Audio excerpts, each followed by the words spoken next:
QSO Today, episode 356, Ted Holland WB3AVD. This episode of QSO Today is sponsored by Icom America, makers of the finest HF, VHF, and UHF transceivers and accessories for the radio amateur, reminding you that field day is just around the corner. Get outside and under the stars with the new Icom transceiver, available from your local Icom dealer. And by LDG Electronics, whose desktop antenna tuners are perfect for your ham shack or mobile. My thanks to Icom America and LDG Electronics for their support of the QSO Today podcast. Welcome to the QSO Today podcast. I'm Eric Guth4Z1UG, your host. Ted Holland, WB3AVD, describes himself as a cultural anthropologist who creates artistic telegraph or CW keys based on themes that move him, including Oz's Emerald City. An avid QRP contest operator and local emcomm enthusiast, WB3AVD shares his amateur radio successes in this QSO Today. WB3AVD, this is Eric 4Z1UG. Are you there, Ted? I am here, Eric, and it's a pleasure to talk to you from Altoona, Pennsylvania today.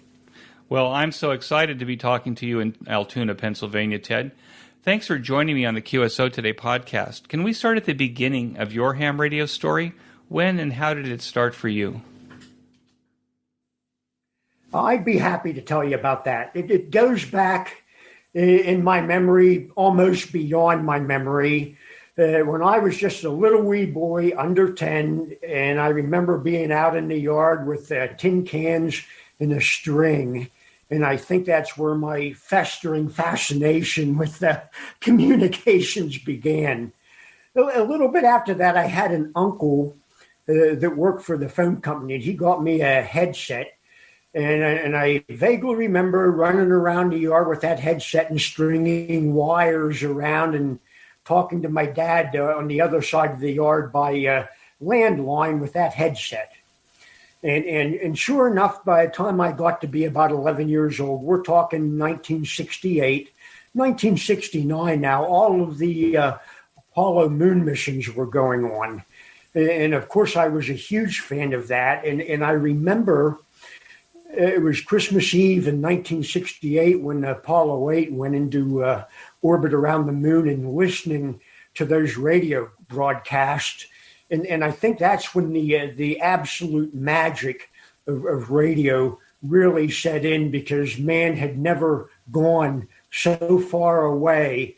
And there you were on the front sheet for history, happening right before your ears. And that was a big part of it.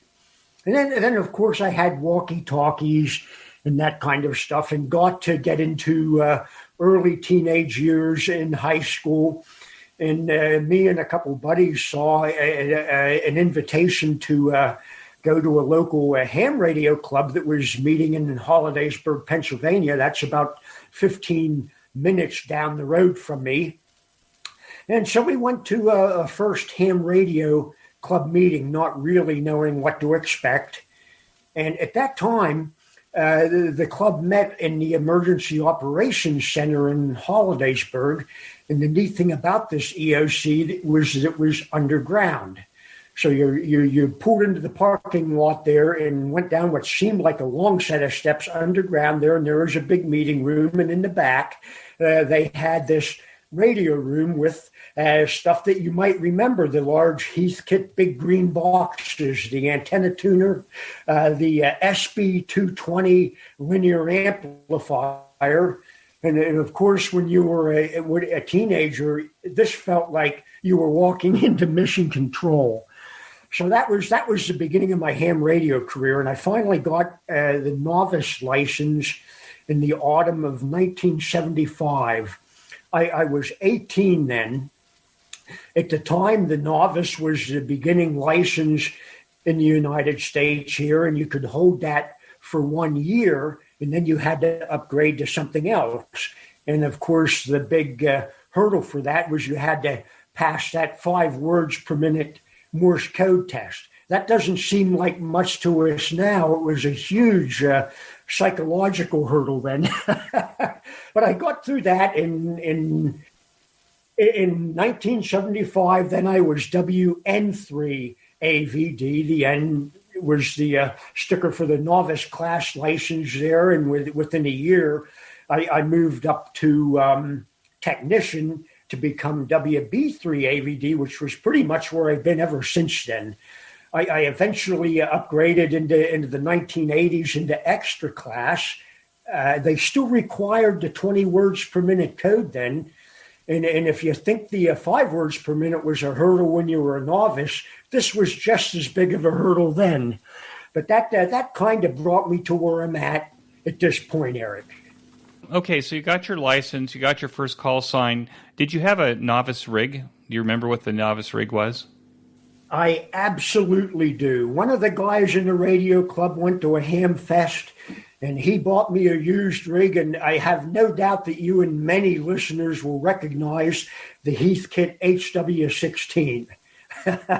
I think generations began with this. It was in production from 1967 to 1976, and it had 3 bands on it, 15, 40, and 80, CW only. And at that time, of course, you could only run 75 watts as a novice. Well, that pretty well maxed this thing out anyways. And at this time, prior to this, a novice had to run crystal control on his transmitters. Now you could use a variable frequency oscillator. So I had the HG10 VFO, which was a smaller green box that sat beside it. And that was my first novice rig, and I've still got that thing here. That was my first novice rig as well. I love that radio. I still love it, yes. And on occasion, for example, the Straight Key Century Club every year has an event that they run with vintage radios, and I'll put that thing on for a little while. I had it repaired a few years back. It quit working, and I found an old television repairman that worked on tube equipment, and he had no trouble getting that thing running again. So that was my first rig.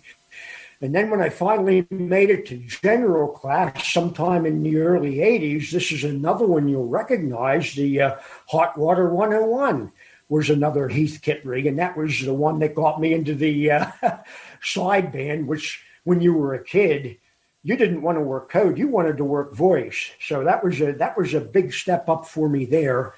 As far as now, I was running a full 100 watts, and I was working the world. This was back when the solar cycle was at its maximum, and you could go. I could come in here at midnight and work all through Russia. And now I may be waiting a couple years to do that again at midnight. But the HW101 was my second rig after that, and I remember looking through my logbook and 2003 came along, and here was the CQ Worldwide DX. And for some reason, my HW101 quit working. And the only thing I had on hand, and this was another one you might remember, do you remember the HW8, which was one of Heathkit's QRP radios? It put out, I think that had 4 bands on it. It put out about a watt and a half. And there I was with the CQ Worldwide DX starting. I had nothing to run, so I figured, well, I might as well try that. What do I have to lose? And I putzed around with that for about two hours and made about 20 contacts and got my first couple DXCC countries. And what amazed me is that at a watt and a half, I could get anything at all. And that was kind of a revelation at the time, because I didn't really expect that. And that's sort of where I got into QRP operating. Let's not go there yet, because I have an obligation to ask you. One of the listeners has sent me a message and says, you need to ask, what was the novice antenna? The antenna was an inverted V on 40 meters. And my dad welded up a mount with a big pole on it that we attached to the side of the house close to the chimney. And that big pole went up, and that had like 4 or 5 different guy wires coming down just to hold it in place.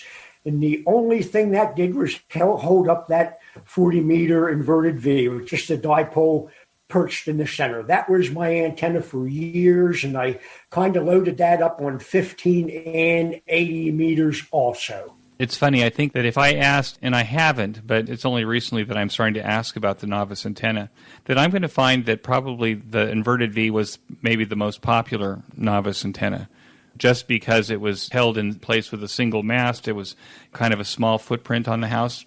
What do you think? I think that's absolutely the case. We didn't have a lot of high trees in our yard out there, so you only needed one high spot to put this up.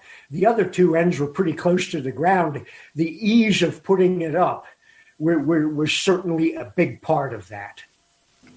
Well, with your interest in amateur radio as a high schooler, although it sounds to me that you actually started getting more into ham radio just as you're about to maybe graduate from high school, did ham radio play a part at all in the choices that you made for your education and career? Actually, at the time, Eric, very little. I drifted out of ham radio for about 10 years during the college years, and I don't think I touched it at all until I had graduated from several different courses and in several different colleges. And then for some reason, the bug bit once again, and we're coming up into the 1990s now. And after it bit the second time around, I hauled all this old stuff out, and it never left. And my big recollection at that time was this was when Yaesu would come out with the 1000 MP, and I bought a used one of those online somewhere because it was the most sophisticated thing I could find. And that thing showed up, and I looked at that and I said, oh, holy heck, what are all those buttons for? I had never seen anything like that coming out of the Heathkit years. And I remember connecting that up. And I have a radio room in the church here. It's basically a converted broom closet, and that 1000 MP is still back there. And I was connecting that thing up and putting it on the air for the first time, and that transmitter would key up, and I could not for the life of me figure out what the problem was. And I'd be quiet, and it would shut down, and then I'd do something, and that transmitter would key on again. And pretty soon I was back there swearing like a sea captain, and the transmitter's keying up again, and all that's gone out. And that was my first introduction to the VOX, the voice-operated relay. So that was kind of my introduction to growing out of the vacuum tube age and into the modern solid-state ham radio. Things had changed a little bit in the 10 years that I had been inactive. What did you study in college? Social sciences, anthropology. My initial bachelor's degree was in anthropology, and I drifted into stuff that was completely non-technical and non-electrical, non-mechanical. When I was a museum director and curator for a couple years, I got a master's degree. That was in anthropology again. And then when the 1990s came along, I went back for a PhD in anthropology and sociolinguistics and qualitative data research. So I never went down a road where I had anything electrical or mechanical or frankly even understood that kind of stuff very well, Eric. Now, you just mentioned that you were a director and curator of a museum. From my research, that museum was the Altoona Railroaders Memorial Museum. What kind of trains did you have in the museum, and how did you get into that position? Well, I was just out of college at the time with a BA in anthropology and looking for my first real job after having worked at laundromats and Christmas tree farms and stuff like that. And the museum was just planning to open up in about a year. So I figured, well, I'm going to try for that. And I got a job there as what was called the assistant director. And I got to build under the direction of the director, who was about the only other staff member there at the time, all of the initial exhibits. And it was a lot for two people to do, but we opened up with a GG1 electric locomotive sitting out in the yard, and we opened up with Charles Schwab's, who was the Steel Titan's private railroad car. And then inside was just general memorabilia. As you may recall, Altoona, Pennsylvania was the headquarters for the Pennsylvania Railroad, and where the PRR put its main line over the Allegheny Mountains. So it was really a huge center for railroading in the northeastern United States here. And at that time, all the old guys that used to work during the steam era railroading days were still alive.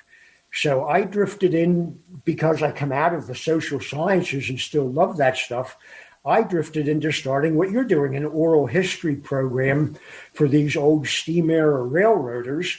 And then a couple years later, when the Park Service, the National Park Service, took an interest in this area and helped us out with acquiring other buildings and exhibit design, I ran their America's Industrial Heritage Project Folklife Documentation Center for about 2 years, where I and other field workers went out and interviewed mostly older railroaders and even housewives that had grown up in Altoona during the coal years when it was nothing but a pall of soot and cinders and you were cleaning all the time. And those were beautiful years to me. And I learned to listen to people and, frankly, how much work it is sometimes to listen to people. So that's kind of where I came from.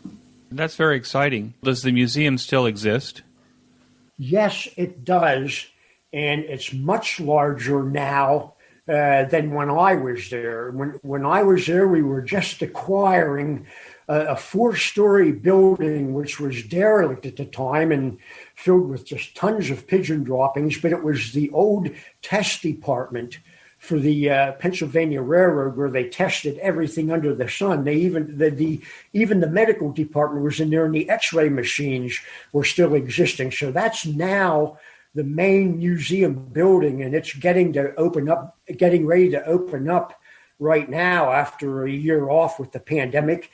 And there's a quarter roundhouse down there now, where the probably the most famous locomotive to come out of Altoona, the K4. Number 1361, it was a passenger locomotive that was built here, is being restored once again. So the museum is still operating. All the tapes that I did back then are housed there. In Indiana University, I believe, has the archives for the America's Industrial Heritage Project, but it's bigger than it ever was, and it's still there. And now this message from Icom America. Field Day is just around the corner, June 26th and June 27th. Icom has the Field Day base station of your dreams with the Icom IC7300HF and the Icom IC9700 VHF-UHF SDR transceivers, and the new portable all-band SDR transceiver, the Icom IC705. These top-of-the-line transceivers are the choice of DXers and contesters across the globe because they cut through pile-ups, letting you work all the bands and record those contacts. Icom radios will make you the field day leader. Hear it, worked it, logged it. The Icom IC7300 is a high-performance, innovative HF transceiver with a compact design that will far exceed your expectations. This innovative HF transceiver digitizes RF before various receiver stages to reduce the generated inherent noise in different IF stages. The IC7300 is the radio that changed the way the entry-level HF is designed. I myself have the IC7300, and I love it. It has RF direct sampling, 15 discrete bandpass filters, a large 4.3-inch color touchscreen, real-time spectrum scope, and an SD card memory slot. The real fun of HF starts here. Create your own band opening with the Icom IC9700. This transceiver brings direct sampling to the UHF-VHF weak signal world. This all-band transceiver is loaded with innovative features that are sure to keep you busy. A 4.3 touchscreen color TFT LCD with real-time high-speed spectrum scope and waterfall display. Smooth satellite operation with 99 satellite channels. Dual watch operation and full duplex operation in satellite mode. Expect top performance on field day with the Icom's IC9700. Finally, the Icom IC705 is the perfect transceiver for hams who enjoy both the great outdoors and indoors on field day. It's the perfect QRP companion.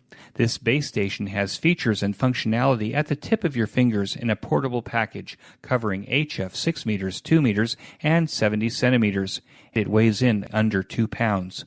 It also has a 4.3-inch touchscreen with live band scope and waterfall display, 5 watts with the BP272 battery pack, and 10 watts if you hook it up to 13.8 volts DC. Single sideband CW, AM, and FM, as well as full D-Star functions, micro USB connector, Bluetooth, wireless LAN, and the micro SD card slot. Integrated GPS with antenna and GPS logger. The HM243 speaker microphone comes standard equipment. The perfect accessory for the IC705 is the optional backpack, the LC192, with its special compartment for your IC705 and room for accessories for soda activations, contesting, or a day in the park, maybe not social distancing. Of course, you can find out more information about these amazing Icom transceivers by visiting Icom America's website at www.icomamerica.com/amateur or by visiting one of Icom's dealers near you. And when you go to buy your new Icom transceiver, tell your dealer that you heard about it here on QSO Today.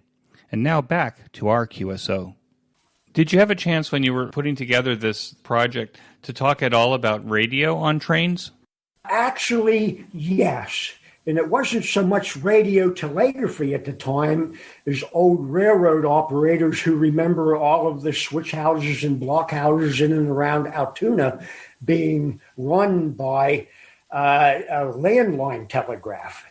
So I would frequently give demonstrations at the museum using CW and a code oscillator, but the old guys, they were actually using American Morse and KOBs, and a little bit different, but still it was still a good demonstration for that kind of stuff. But that's what most of the old railroaders actually remembered, was the American Morse operators and how they communicated from the different block houses and switch houses around the Altoona area. I'm going to apologize to the listeners, although I get the impression sometimes the listeners like it when we go off on a tangent. What was the source of trains? I mean, where were you getting locomotives and railroad cars and things like that for the museum? Where did they come from? Well, partially because there were still very substantial railroad shops that were still operating in Altoona. Now there's some of those shops, they're still operating there. They're Norfolk Southern now.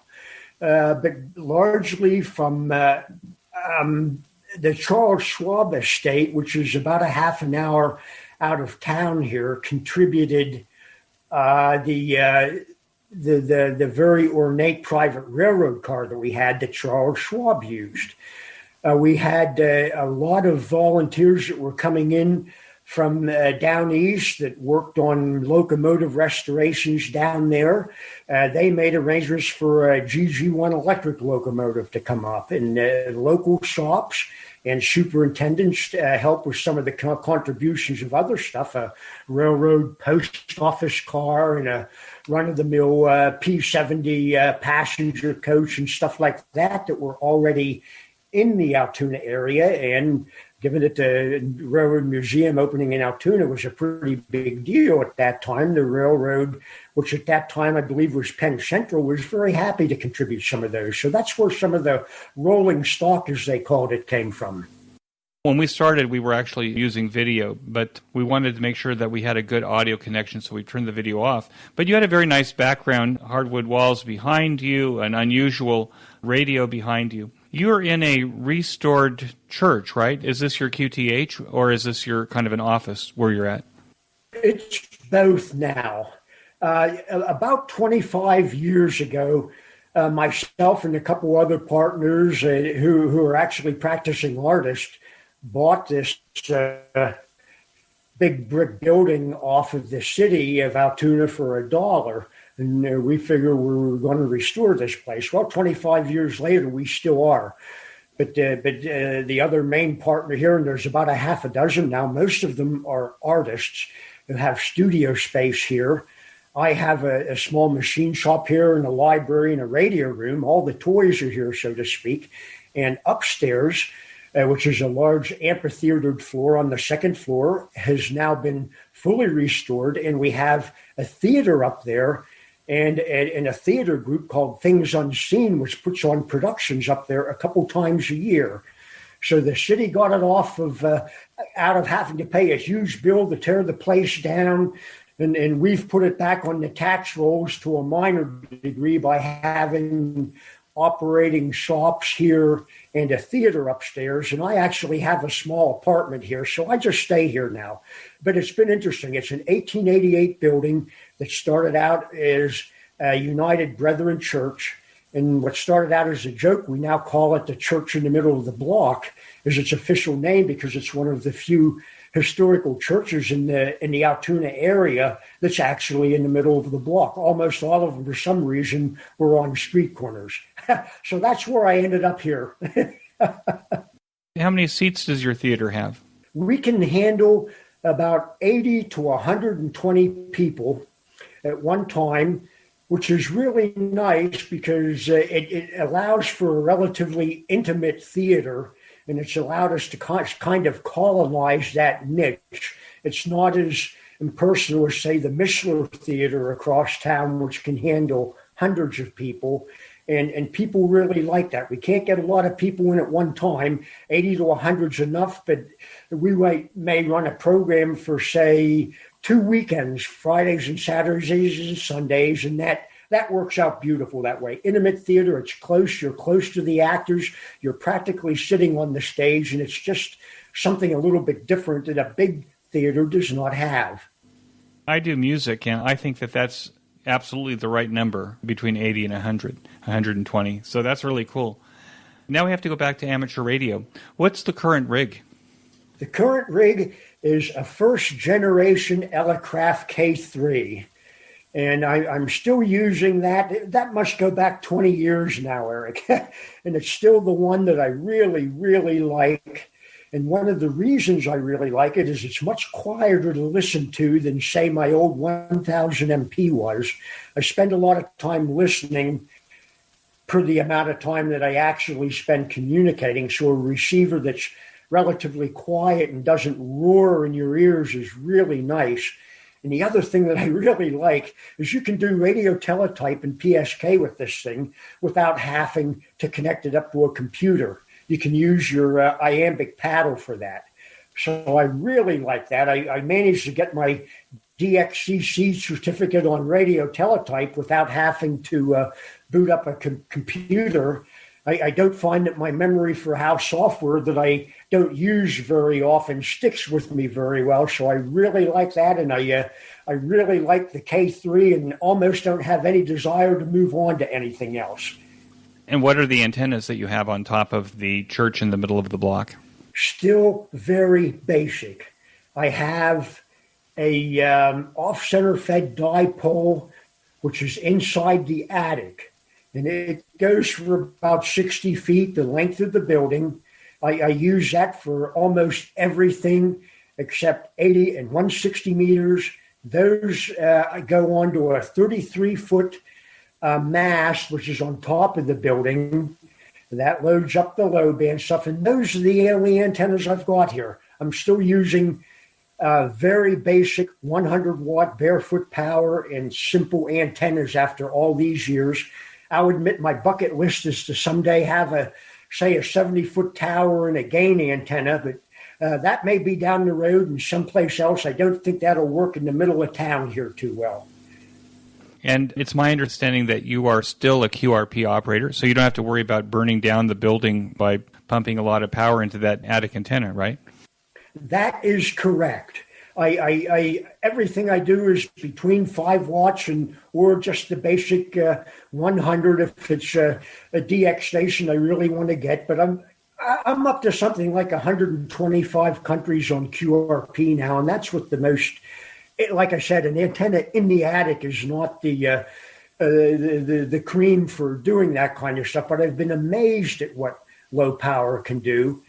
Some years back, when I decided I wanted to get DXCC on 80 meters, I bought an Ameritron amplifier because I thought I was going to need that. That was probably 10 or 12 years ago. And to this day, that amplifier has not been on the air yet.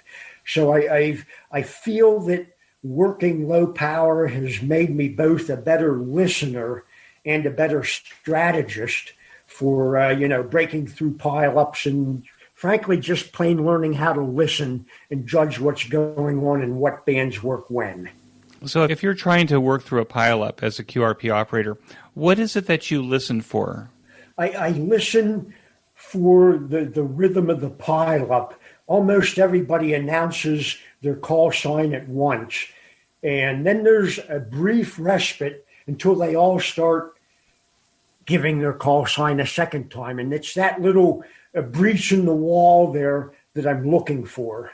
The other thing that I do is my call sign's kind of long. Whiskey Bravo 3 Alpha Victor Delta. If I give my call sign slow on either voice or code, by the time the pileup is done, as often as not, the station on the other end hears that Victor Delta at the end and says, who is that Victor Delta station? So I've discovered that actually being slow and having a long call sign is sometimes an advantage. And I listen for the breach in that wall of sound to get that in there. How long do you think it takes for you to listen to a pileup before you kind of have a sense of what the rhythm is? Sometimes I doubt if much more than 5 to 10 minutes, and I can usually judge that pretty good. The times when all bets are off is the one that sticks in my mind was the expedition to Desecheo Island a few years back. Now, granted, working an island next to Puerto Rico from Pennsylvania should be about as easy as falling off a log. But the number of people that were calling then in the wall of sound was like nothing that I think I had ever heard in my entire ham radio career. Somehow I got through that with the QRP, and I have that QSO card that says WB3AVD/QRP, and that's one of my little treasures, despite the fact that if it weren't a rare entity, working it would have been as simple as could be. But you're a strategic pouncer, not a pouncer. That's correct. I spend a fair amount of time listening. And in the early years when I just wanted to get QSL cards out there, I was real happy to work anything I could come across. And now it seems like time's running out and there's too many more things to do. And maybe I'd rather be building things. So I'm a little bit more tactical now. And I listen for band countries that I don't have. And of course, the internet has been a huge boon on, DX Summit and spotting networks has been a huge boon for finding stuff that you're looking for. Like it or not, I use spotting networks pretty regularly now to keep track on what's going on out there, so I can keep other jobs going without having to ignore ham radio and just stop for an hour and listen. I can look at the computer screen there and say, boy, there's a guy I'd like to get. I can see the frequency he's on. I can see where he's at. I've studied propagation a little bit. I know I've got a chance, I know I don't have a chance, and maybe later in the day when that band comes in, maybe I've got a chance. I can read that kind of stuff now, and it's been one of the interesting parts of the journey that I think only a lot of listening can give you sometimes. Well, I think you're right. For the first time in a long time, I'm actually getting back on CW. And I thought to use one of those spotting networks to figure out which band's open. So for the listeners like me, how do you use a spotting network? Are you looking for a DX station that's talking to a station that's in your area, for example, as a way to know what's open? How do you read that so that you actually know what's open for you? It's actually even simpler than that. I just punch up DX Summit there, and it shows all of the current DX spots. You can limit it to a particular band if you want to. I usually don't do that. I just usually look at whatever operators are spotting on 40 meters, 20 meters, or big ones for me.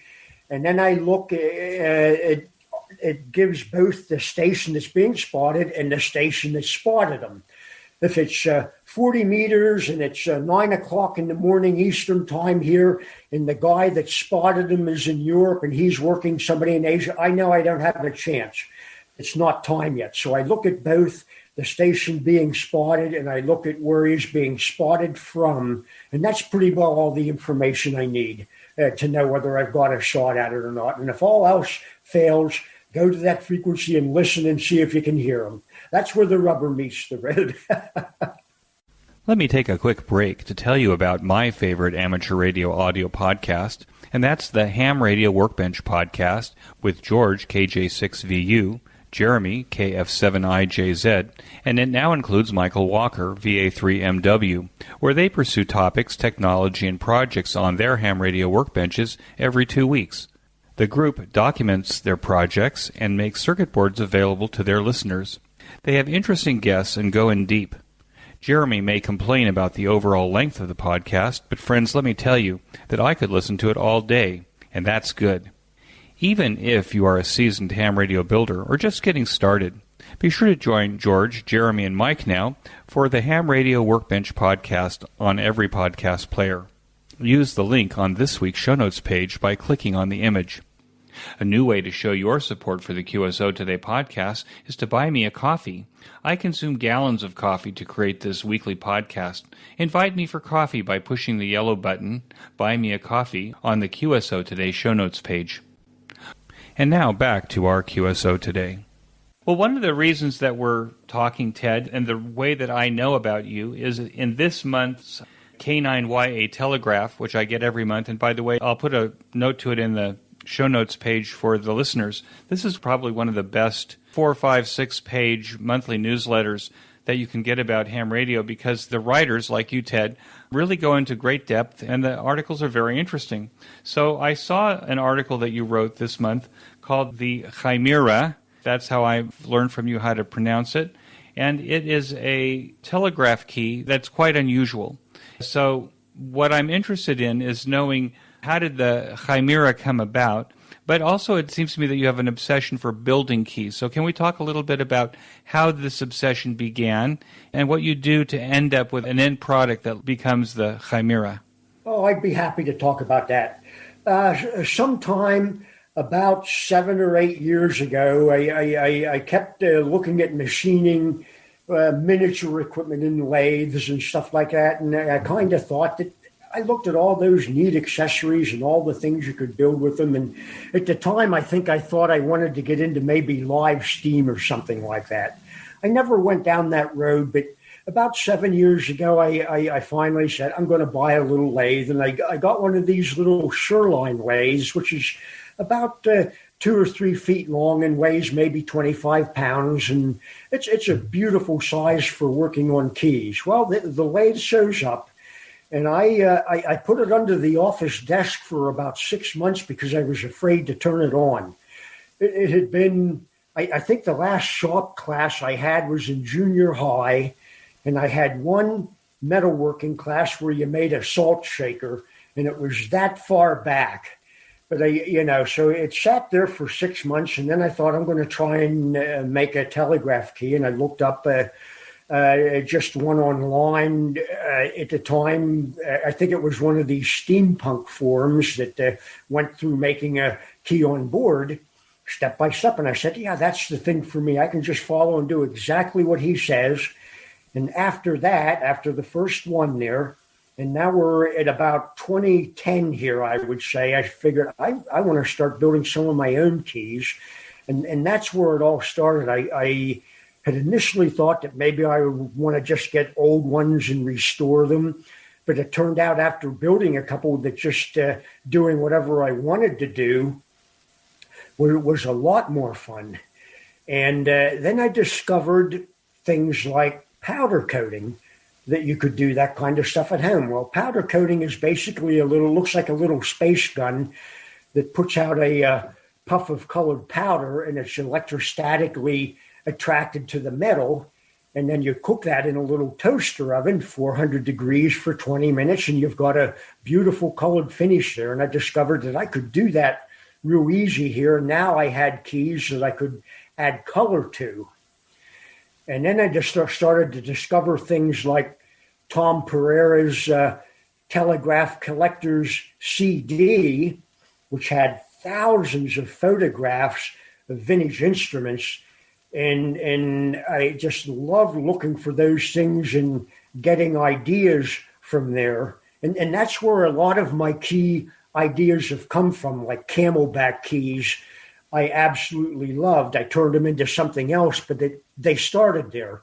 The Chimera that you saw there started as just an old rocker that was in that Telegraph Collector CD, and it was basically a key that works like a seesaw. It's got a contact on each end, and you kind of wobble your thumb and your little finger across both of those things. The key's a couple inches wide, and I thought that's a really neat design. You don't see anything like that anymore. I'm going to build one of those, and that's kind of where the Chimera started.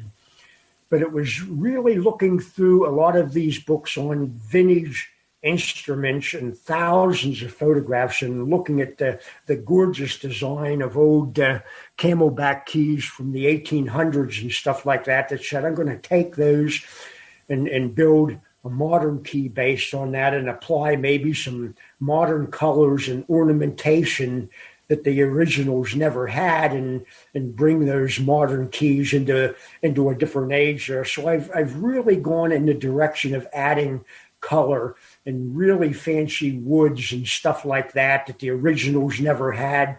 But a lot of the ideas stem from the geometry of original vintage keys. Okay, so I'm looking at a picture of the Chimera right now. Is that a key that's used with a keyer, or is that a straight key? You can do both with that.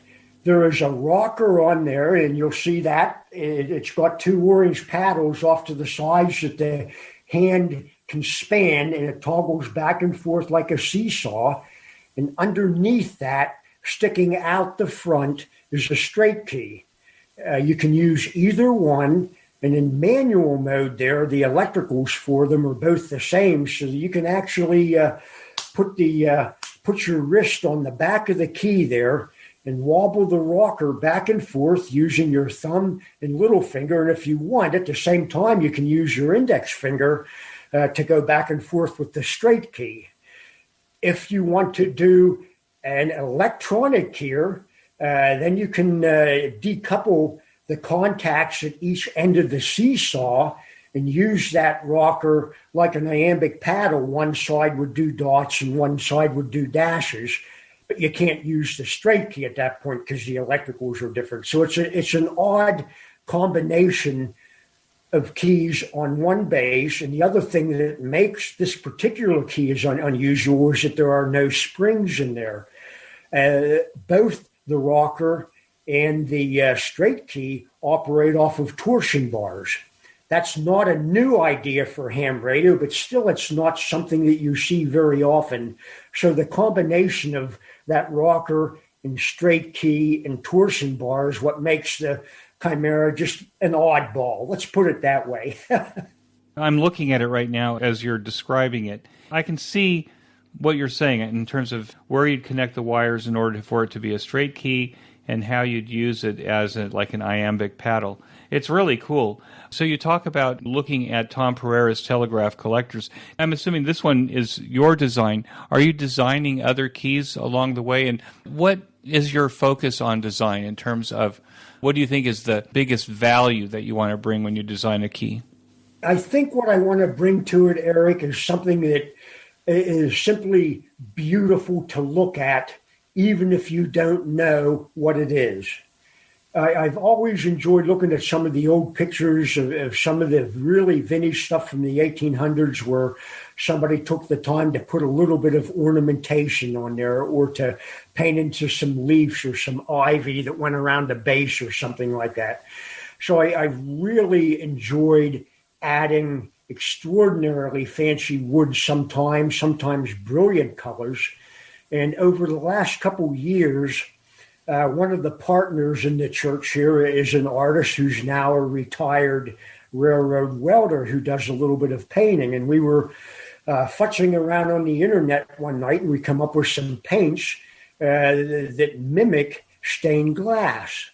Most of them are translucent, And when they dry, it looks like you've got fired ceramic there. It's beautiful stuff. And if you put them under a nice light, it is like looking at stained glass. And I said, Frank, you got to put some of these on telegraph keys. So this guy, Frank Monaco, a retired railroader, has started to do some of the colors on, for example, some of my Camelback keys.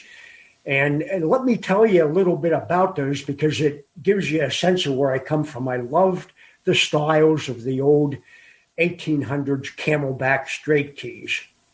And when I wanted to build my first one back in 2017, I think it was the classic Charles Chubbuck Camelback. I think that was from 1858 or something like that. And what does everybody say when they look at that? It looks like a brontosaurus. Well, I said, yeah, it does look like a brontosaurus. So I got the idea that I'm going to turn my Camelback keys into dinosaurs. So I scaled off a Chubbuck Camelback right off the internet. There popped up one of Tom Pereira's pictures there. And because the key is made out of 1/4-inch brass, I cut it out and soldered a tail on it so that it's obviously a dinosaur. And at that time, the publisher Taschen, Taschen, had just come out with a huge book on paleo art, which showed how artists from 1840s up to 1990s visualized and painted dinosaurs. And we went through that book and said, fine, we're going to put our Chubbuck Camelback key in a pond with floating lotus blossoms in it. And we're going to have a Victorian surround there, which is actually scroll sawed out of 1/8-inch aluminum that looks like a Victorian picture frame. And that'll be decorated like you've got a bank and foliage there. And now we've got our Brontosaurus done in green, wading through a pond. And all that's painted in by Frank Monaco here, who did the just tiny little wee brushes and a magnifier headband. And that kicked off a whole series of keys I've been working on where I've taken Camelbacks and turned them into dinosaurs, which is what I'm currently working on right now. How can you not love dinosaurs, for God's sake? It actually may be a way to introduce kids to CW, right? What kid doesn't like CW? Kind of a Jurassic Park Morse Code Club or something.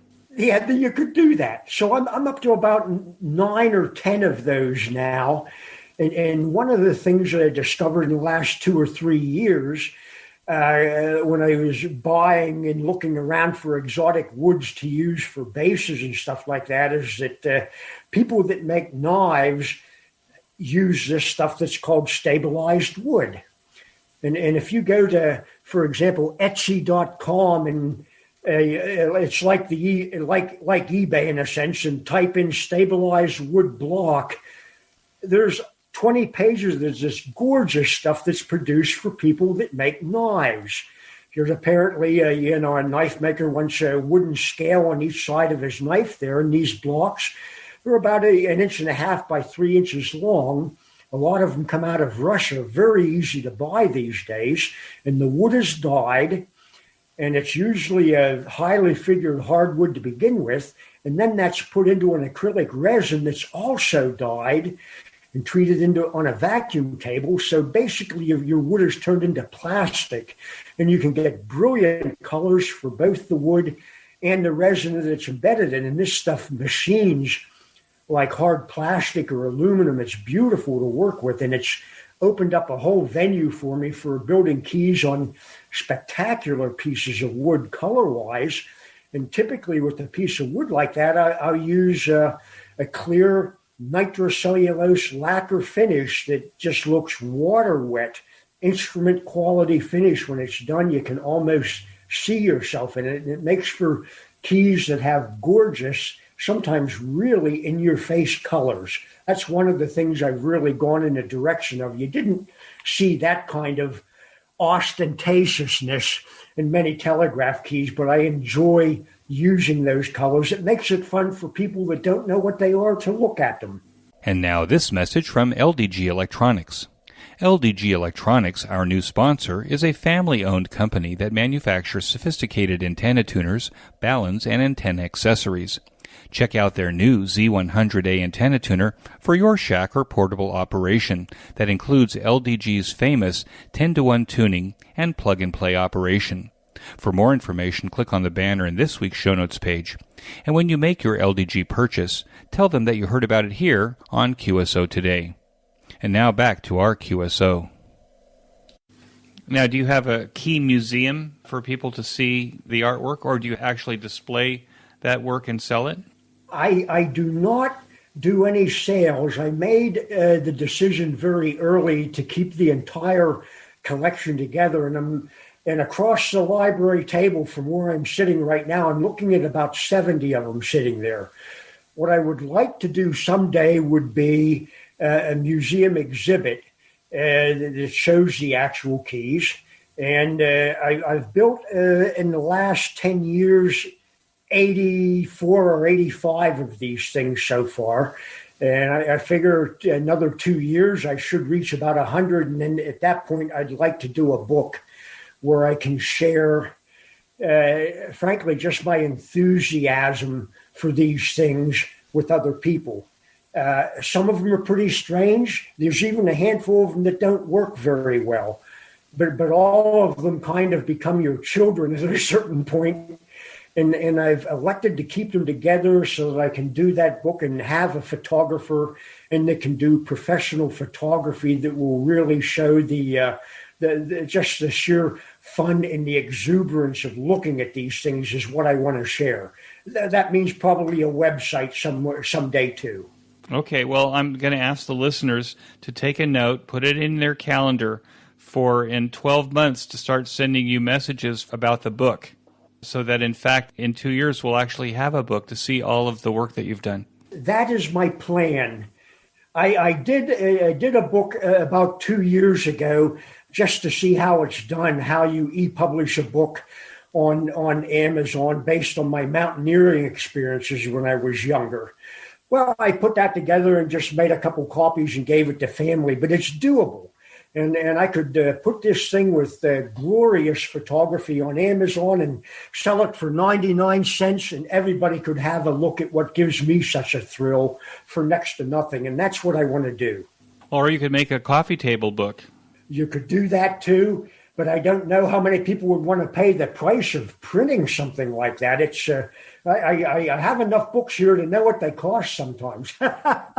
It's one of my other obsessions is reading, and has been for a long time. So I'm sitting in a library with a couple thousand volumes in it here that I've accumulated over the last few decades, which is nice because I have a lot of keys that I'm working on based on classical literature and the Wizard of Oz series. I built a vertical key based on Emerald City, so I get inspiration from stuff like that. I know it sounds goofy, but that's where ideas come from. I think it's amazing. Hopefully you can send us a few pictures to put in the show notes page so that we'll have 4 or 5 keys, maybe 4 or 5 of your best. I would be happy to do that. And as a matter of fact, I started to pick them out and put them on the desktop here so I could find them just as your phone call came in. So they'll be on your way to you this afternoon. Oh, well, that's great. I'm sure that I and all the listeners are looking forward to looking at the show notes and seeing what that's about.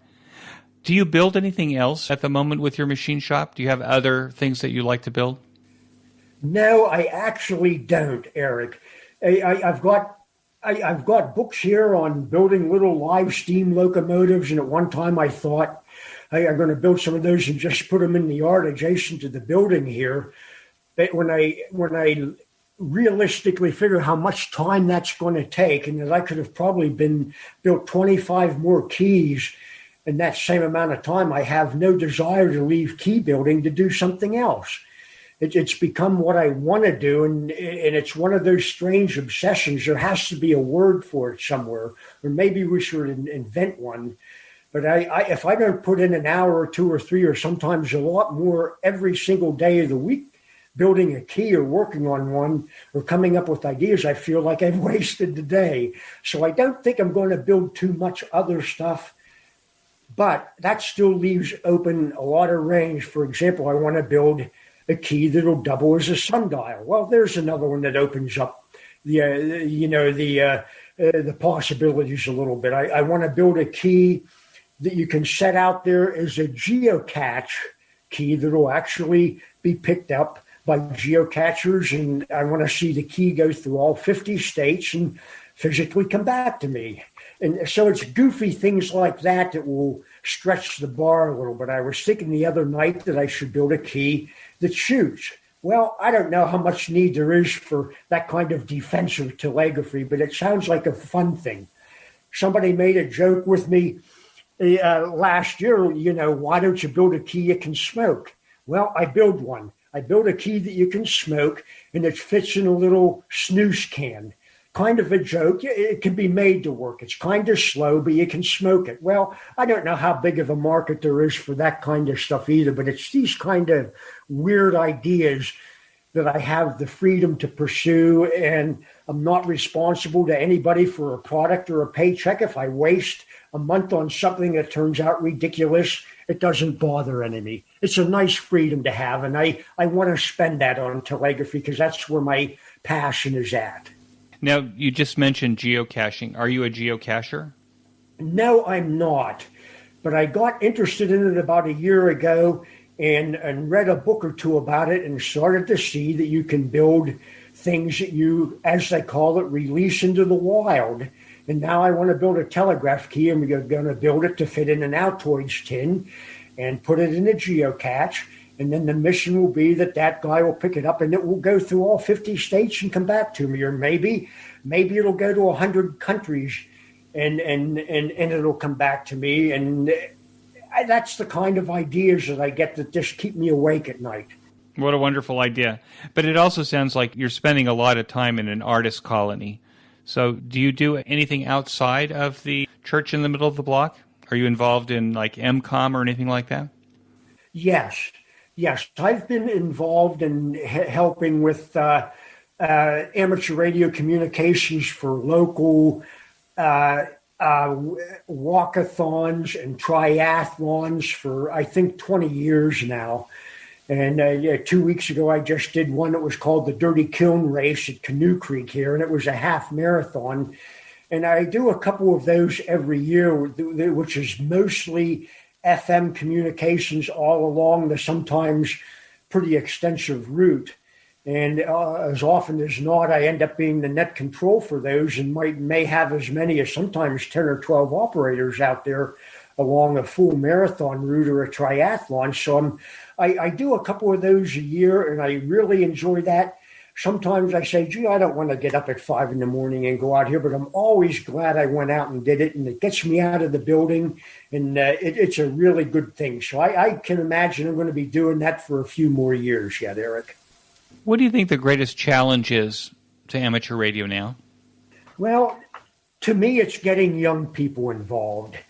How do you entice young people to enter the hobby in a day and an age of media saturation and televisions with 500 channels and just countless video games and just an ocean of social platforms and trivia and noise that we surround ourselves with?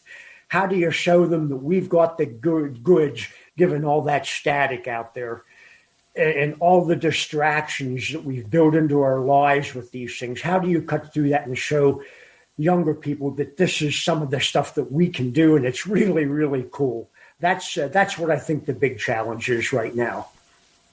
Do you have a 30-second elevator pitch that you would give about amateur radio to somebody that might ask you on a marathon what it is you're doing and why you're doing it?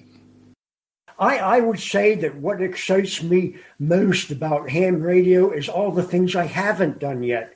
We've got satellites, we've got parks on the air, we've got moonbounds, we've got endless digital modes. I haven't done the FT modes yet. All those things, and the other thing that excites me about it is all those keys that I haven't built yet.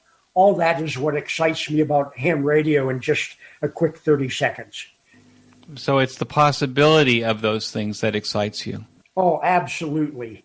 I start to get some of these crazy ideas, and I can almost see them in my mind, and I've had fascinations for some things like moonbounds and satellites for a lot of years, and I look forward to trying them for the first time. I think one of the presenters in one of your virtual hamfests showed those little micro balloons with the APRS transponders that go around the world, and I thought, holy heck, I could launch one of those things right here, and you could follow that on the computer screen every day, and how exciting that would be. People would come in just to watch it and see where you're at.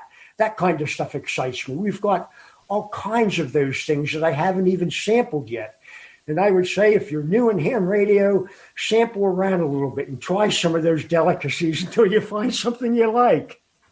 So do you think, Ted, that would be the advice that you would give to new or returning hams? Yes, it would be. And if I had to say anything else, when you think of ham radio, you might think it's just sideband and Morse code. There's a lot more than that. Spend a little bit of time studying propagation. Years ago, probably about 6 or 8, the American Radio Relay League had one of these online courses that runs for 3 months on HF propagation. And I figured that 3 months put me 3 years ahead in understanding what I can and can't do at any particular time with radio. Almost any mode you can get into, a little bit of time spent studying propagation will really pay off. Don't get too enamored of high power and thinking that you need an antenna the size of the Eiffel Tower. You don't. I walked into my radio room the other day and there were 12 DXCC certificates hanging up in the wall and the challenge plaque. I'm at the bottom of the challenge list, 1,000 band countries. And I tell people that there's fewer of these plaques hanging on walls out there than there are people who have climbed Mount Everest. And all of this was done on simple antennas and 100 watts. You don't have to have more than that to have a lot of fun. And the other thing, if I had to say one thing that really means something to me looking back 20 years, is keep a paper log. I go through my logbook now and all the notes I made in there and the ones that got away and how I strategized and got that, what was for me a rare country, and what happened to my rigs there when we had a big solar flare and I thought everything was broken, and the day when the biggest snowstorm of 10 years came by, and what it was like trying to pitch my 33-foot antenna out there the day before Christmas when the sleet's coming down in 30-mile-per-hour winds. The logbooks are a road map and a visitor's guide to your career in ham radio, and you can put everything in there. In 10 or 20 years, you'll look back and the things you've written down are a gold mine. Keep a paper log if you can do it. You'll never regret it. That's what I think I'd have to say. Ted, I think you're the first person in 355 interviews that has been so adamant about a paper log. I think I'd have to learn how to use a pencil again, but it sounds like great advice. But you know what? I would expect this, Ted, from a cultural anthropologist. I think so. And granted, if you're a contest operator and you're doing hundreds and thousands of contacts, it's not really pertinent to that very well. But for everything else, I keep notes on every key that I build. I put it on the air and I keep notes in there on what I liked about it and what I didn't. If you think you're going to remember that stuff in 2 weeks, you're probably dreaming. It's a good thing you wrote it down. I guess, from the standpoint of your education and career and the things that you're interested in, you're bringing a very interesting perspective to what we're doing. That you're actually, because of your logbook and because of the notes that you make on the things that you're building, and those things that you're building will outlive you by at least 100 years. You're kind of creating this amazing gift to future generations by creating these fossils that someone can discover in the future and say, wow, what was this all about? Absolutely correct on that, Eric. And that really hits to the heart of it. I remember from my museum days that everybody could come in the door with artifacts and things, but it was the stories that went with them and the people that brought them to life that really turns them into something that gives them a heritage. So you're absolutely right on that. And I hope that that's what I can pass along, and not just the stories and the things, but even for just a few moments, enthusiasm for doing that. I'm so excited that we had this QSO today, and I want to thank you so much for joining me. 73. Eric, it's been my absolute pleasure. 73 from Altoona, Pennsylvania. And that concludes this episode of QSO Today. I hope that you enjoyed this QSO with Ted. Please be sure to check out the show notes that include links and information about the topics that we discussed. Go to www.qsotoday.com and put in WB3AVD in the search box at the top of the page. Be sure to click on the Expo menu item at the top of the page for updates on the upcoming QSO Today Virtual Ham Expo coming in August. I'm updating this as I have more information. My thanks to Icom America for its support of the QSO Today podcast. Please show your support of Icom America by clicking on their banner in the show notes pages. You may notice that some of the episodes are transcribed into written text. If you'd like to sponsor this or any other episode into written text, please contact me. Support the QSO Today podcast by first joining the QSO Today email list by pressing the subscribe buttons on the show notes pages. I will not spam you or share your email address with anyone. Become a listener sponsor monthly or annually by clicking on the sponsor buttons on the show notes pages, or use my Amazon link before shopping at Amazon. Amazon gives me a small commission on your purchases while at the same time protecting your privacy. I'm grateful for any way that you show appreciation and support. It makes a big difference as I head towards episode 400. QSO Today is now available in the iHeart Radio, Spotify, YouTube, and a bunch of other online audio services, including the iTunes Store. Look on the right side of the show notes pages for a listing of these services. You can use the Amazon Echo and say, "Alicia, play the QSO Today podcast from TuneIn." My thanks to Ben Bresky, who edits every single show and allows both this host and my guest to sound brilliant.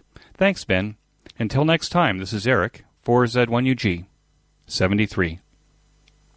The QSO Today podcast is a product of KEG Media Inc., who is solely responsible for its content.